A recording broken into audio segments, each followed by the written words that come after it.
Bismillah ar-Rahman ar-Rahim.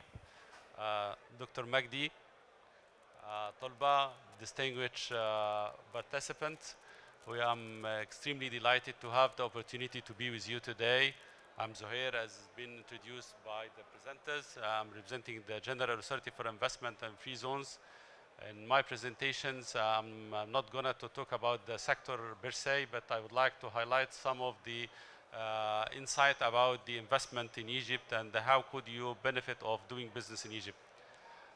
First of all, I would like to thank Dr. Magdi for drawing a roadmap for the Egyptian companies in order to catch up with the local, with the multinational companies in order to achieve our ultimate goal of attracting 40 billion US dollar. It is not that easy task to be achieved, but with his insight about how the government could work diligently with all the stakeholders from the government and direct investment in these sectors. In my presentation today, I would like to spot out some of the facts which is of great interest for many of the participants today, which is that how to do business in Egypt at large, specifically in the textile industry. As the name applies from my presentation that we are talking about, Egypt is ready. Is ready for what? Actually, Egypt is ready for many things, but I would like to spot out which one of the things that it's of great importance to us as a government is ready to accommodate your business plan. Whatever your business plan in doing in Egypt and doing business in Egypt here, we will be able to accommodate in a sense that Egypt will ensure that your project in Egypt will be with the high competitiveness among your rivals, either regionally or globally. In the coming slides, I would like to highlight. First, we will start with the foreign direct investment. Why foreign direct investment? If the country does not have the ability to attract foreign investors to invest in our home country, it's a very big question mark. So that is why this is a very important parameters for anyone who is looking for investing abroad to understand whether this country is attractive for investment or not. So that is, if you look at here, that you will find that Egypt has been embarked in a very decisive and aggressive reform program with the clear attention to make Egypt to make the investment environment in Egypt is more attractive and more friendly and more conducive. As the result, you can see that Egypt became the #1 recipient of foreign direct investment in the entire Africa continent and the second in the Arab world. So that is because of the reform that has been conducted by the government over the last 7 years. Thanks for this reform, without which we won't be able to attract this investment. And also, if you look at, I'm sorry, maybe the chair is hiding the graph, that you can see that we were able to attract 46.1 billion US dollar last year, and that is of course because of the mega deal that has been achieved by the government, which is the Ras Al Hikma. Next. This is a forward-looking. That's where we are targeting. We are targeting 4.2% of economic growth, 363 billion US dollar of the gross domestic product at the current price. Also, as Dr. Magdi said, that the engagement of the private sectors on top of the priority of the government. So we are expecting to reach by the end of this fiscal year is to be reaching 48%. And the rest is actually the numbers that we are working diligently with all stakeholders to achieve. Next, please. Coming here to the reasons why you have to come and why you have to consider Egypt.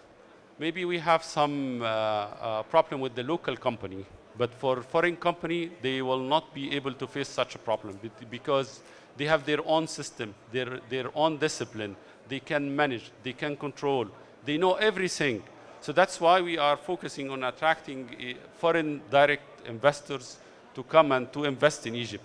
Why? Because actually they will be able to get a lot of benefit out of doing business. Dr. Magdi highlighted in his speech that one of the clear advantages of Egypt is that we have a very big pool of labor force. We are 110 million citizens, and we are growing by 2.5%. Nearly our workforce recorded or reported to be nearly 30 million workers.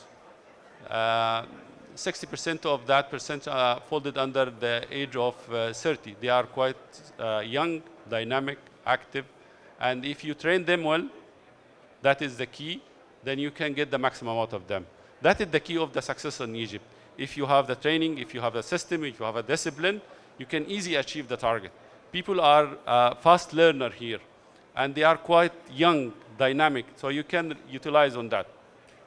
Second, the advantage of Egypt is that we are actually located in a very prime locations. We are a part of Africa, next to Asia, and very proximate to Europe.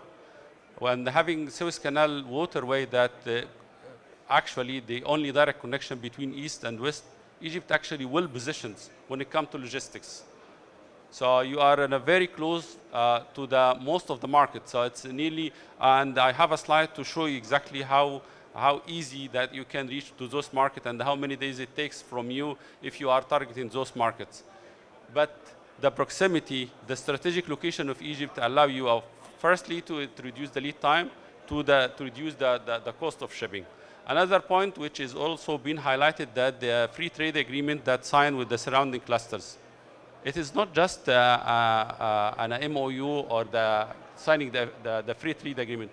It gives you, these agreements actually gives you an outstanding access free to those markets. So we have an Egyptian EU partnership.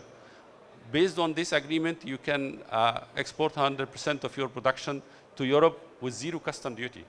So if you translate this, it means a lot. You can save a lot of money. Adding to that, the being in a very strategic location, so the lead time, the cost of shipping, the free accessibility to those markets, it means a lot for anybody. So you can produce in Egypt. You have an access. You can consider yourself a part of the European community if you can produce here and you can take a couple of days and you can be in the middle of Europe. That is the real advantage of that. And the labor in Egypt, actually, as Mr. Magdi already highlighted in his speech, they are well trained, and they are historically, been working in this line of business since a quite long time. So they have the expertise, and they need the training, they need the discipline. Another thing that also, which I would like to highlight is the infrastructures. Infrastructure is one of the most important key for the development. If we want to attract investment in Egypt, if you don't have the proper infrastructure in place, we cannot ask anybody to come to invest. So therefore, the government has invested massively over the last couple of years in order to develop the infrastructures. For the road network, we have already added 7,000 kilometer lengths of road. We upgraded 5,000. We increased the capacity, the electricity generated we went from nearly 29,000 megawatt to nearly 60,000 megawatt. And we have a plan by 2030, we will be reaching 100,000 megawatt of electricity. So we have actually surplus. Currently, we have a surplus, nearly 20,000 megawatt surplus. So that is actually one of the strengthening point of the country when you're talking about investment. So we are developing the seaports, airports, all the means of transportation and everything that has been developed massively, and the government invested heavily in order to make Egypt actually ready for investment. And adding to that, if I may just highlight here, that can you? No, so back here. I'm sorry, that is the chairs is hiding. If you look for the cost of doing business in Egypt, this is the last point that I would like to highlight it here. The cost of electricity, the cost of gas, the cost of waters. If you compare this with any other country in the regions, Egypt by far is much more competitive than any other country. If you want to look for where business should be located, if you I'm sorry that I don't know exactly how can I. But I can leave the presentation with you that you can read it later. I said that in the first slide of my presentation that Egypt is ready, and Egypt is ready to accommodate your business plan. whatever your business plan is, we as a government already has adopted several schemes for investment to accommodate your plan. So if you want to utilize Egypt as the hub, given that the strategic location, the accessibility, and then you want to make it a hub for to export your product to the surrounding clusters, then we may recommend you to go for the free zone. Free zone is absolutely tax-free and custom-free. No custom to be paid, no taxes to be paid. You can export 100%. You can benefit from the competitive price of the utilities, from the labor, also the competitive price of the labor force, all the cost of doing business, and the prime location of Egypt. But this is also where you can make very competitive if you would like to target those markets. If you are targeting the local market, then we have what's so-called investment zones or investment parks. Investment park is the regime that has been adopted to be it's small clusters managed by GAFI, where we will put in place what's so-called one-stop services. You don't have to go anything, but all the procedures, all the documentations will be processed internally. So just focus on what you're doing, and you can sell 100% of your production to the local market without any restrictions. And if you want to keep the balance between import, between the local market and the export, we have what's so-called a special economic zone, where you can sell 50% of your production to the local market, and the rest you can be re-exported. The characteristic of the special economic zone, it is custom-free, VAT-free.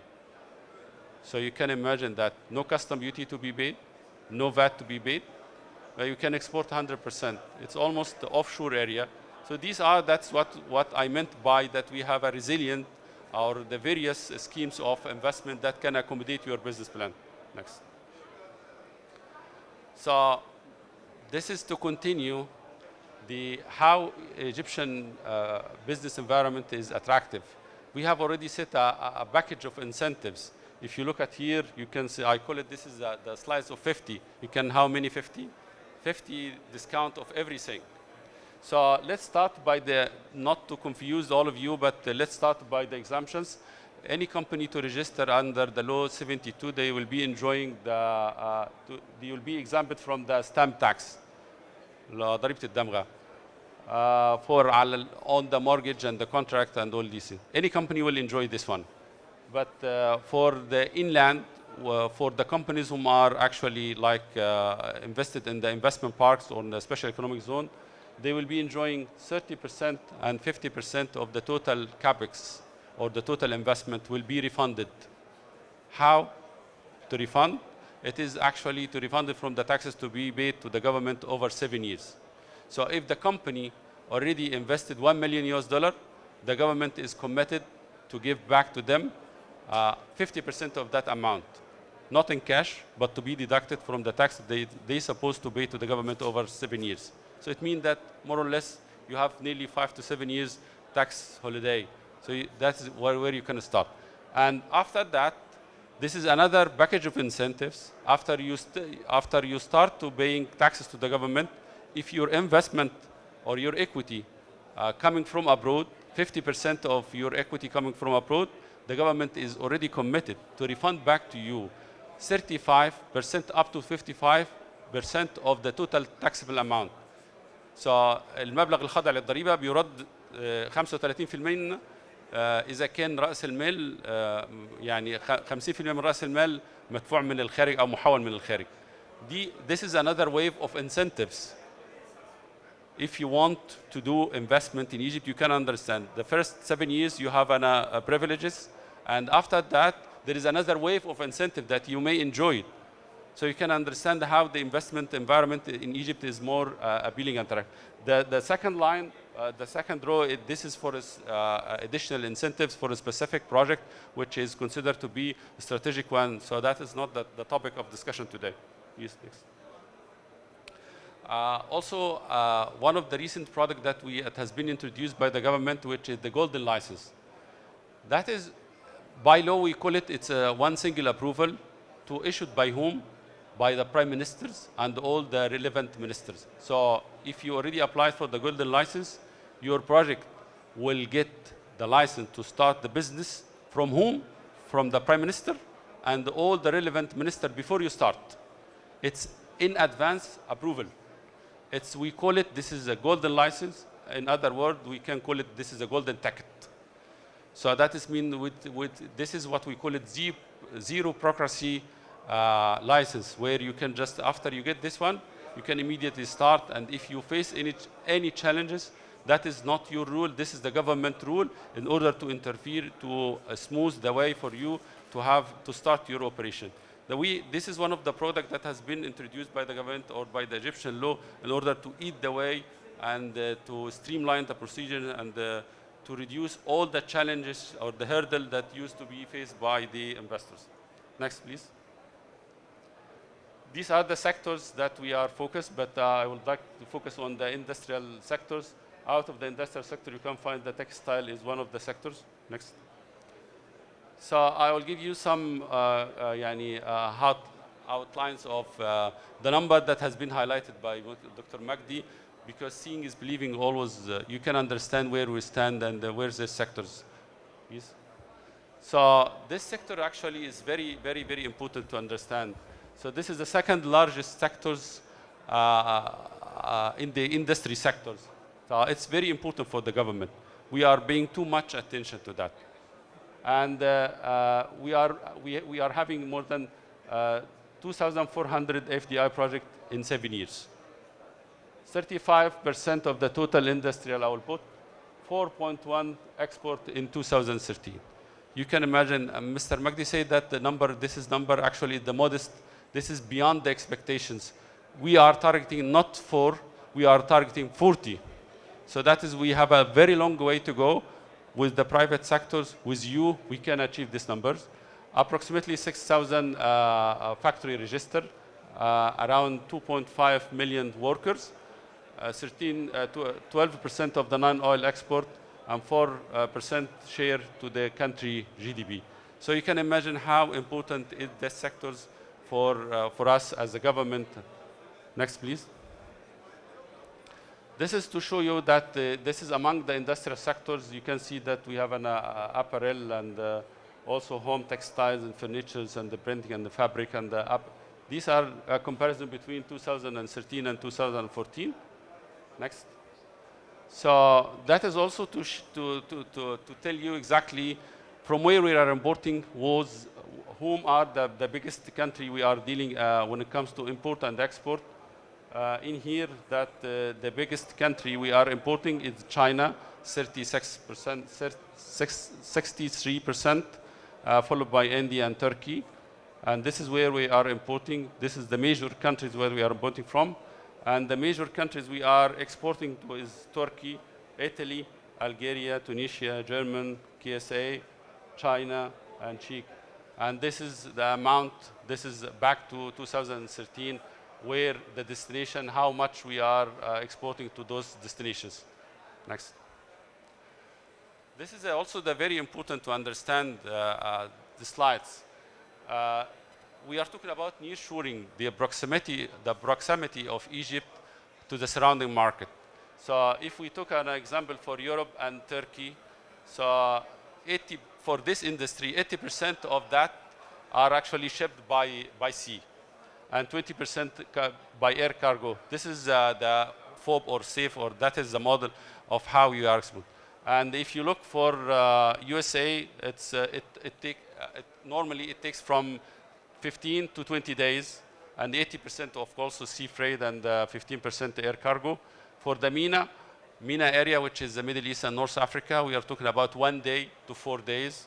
So that you can, when it comes to the logistics, Egypt is actually among, if it is not the best when it comes to logistics. And for Africa, we are talking about 7 to 18 days, where you can understand the strengthening of Egypt as a destination, as the hub for them. Next, please. This is maybe the last slide that I would like to highlight, because I give you a quick glimpse about the textile industry. That is a kind of illustration of what Dr. Magdi already highlighted in his speech. But of course, if I want to do business in Egypt, what should I do? It's a journey. it has a time to start. Normally, for us as GAFI, the journey started before landing to Egypt, in a sense that I need to get more information, data. I want to make the market assessment, market analysis, feasibility study, primarily feasibility study. I want to collect data from a reliable sources based on which I can decide whether to go or not.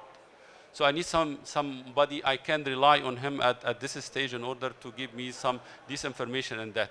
That is why GAFI has already dedicated a team, and most of them are actually available today. You can just discuss here, the team here. Can you just to show up, the team is here. You can talk to them directly. We are here. We were full presenting and try to give you that we are paying too much attention to you. If you need to do anything in Egypt, you are looking for a partner identification, land, anything that you might need in order to explore the potential of country, GAFI actually is ready to support you, and all the information, all the support, all the guidance that will be provided by GAFI is absolutely free of charge. But it is from a very reliable resources. So you will be step by step, hand by hand, from the moment you show the interest all the way until your project is up and running. We will keep helping, supporting, guiding, assisting you in order to ensure that you have a very smooth landing to our country. And thank you for your time, for your kind attention. Thank you. So first question, hopefully easy question.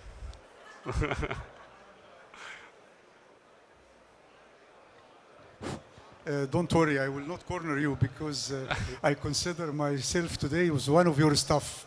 So we have the same rule. But I have 3 comments. First of all, you mentioned the golden license. I wish that one day 100% of the companies will be treated as golden license.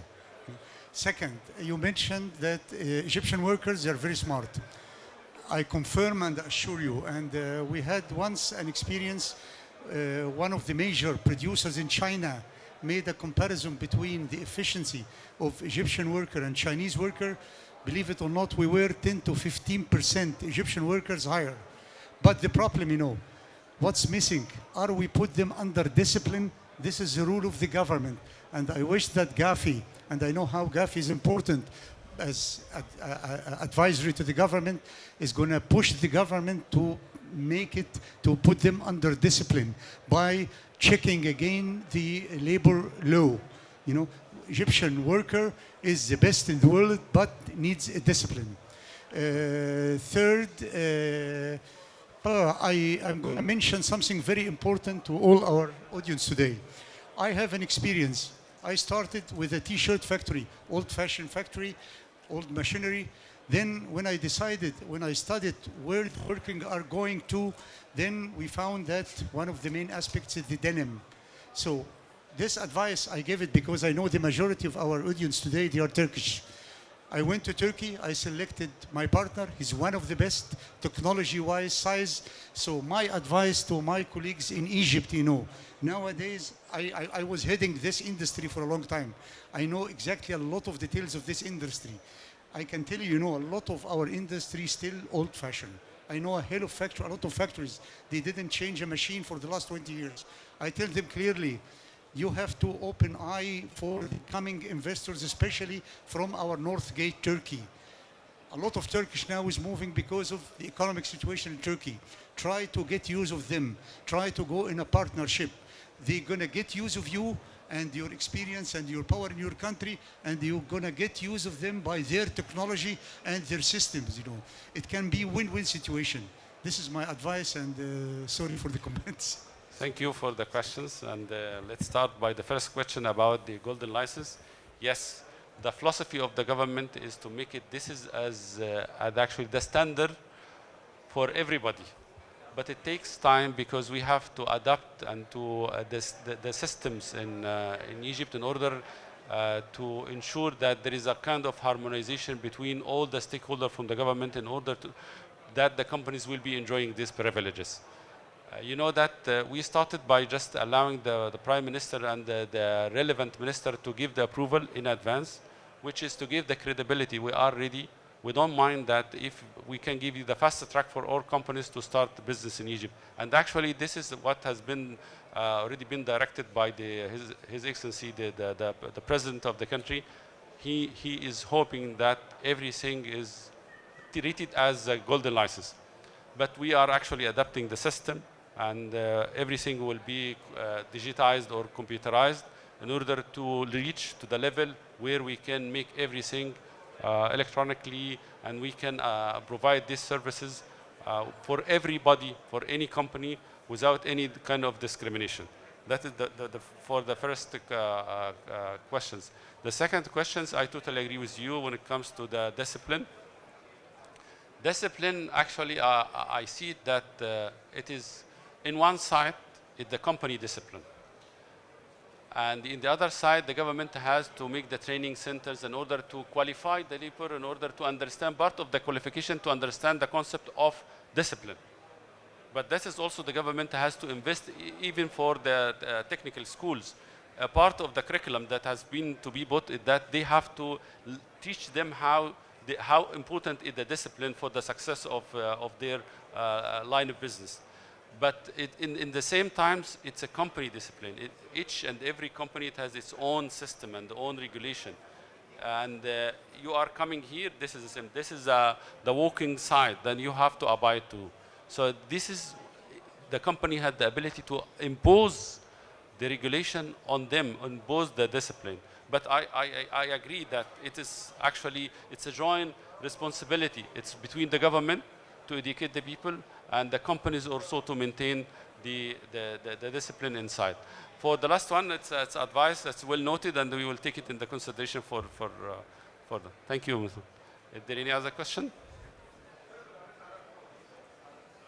Please.